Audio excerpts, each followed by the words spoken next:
After developing the concept, we set out to prove the manufacturability of the node and the joining between node and hollow section. The first step involves fixing the position of either the node or the hollow section.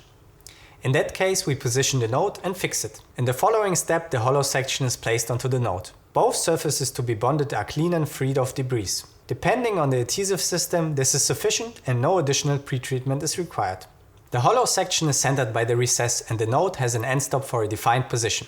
Before the adhesive is applied, the hollow section should be fixed as well.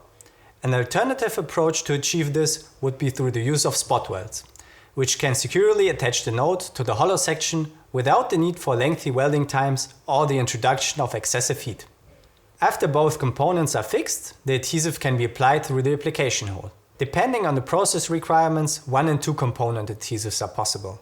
Afterwards, the adhesive is injected and fills the cavity of the joining channel. The nozzle and application device are removed and the next node connection can be bonded.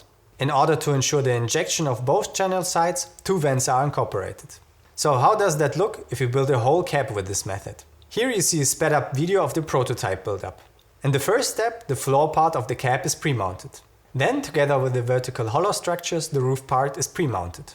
Everything is fixed with simple screw clamps and held into place. In the next step, the adhesive is applied through the application holes. In that case, we use the 2-component adhesive that can be applied with a cordless caulking gun. The complete mounting and adhesive application time was around 15 minutes.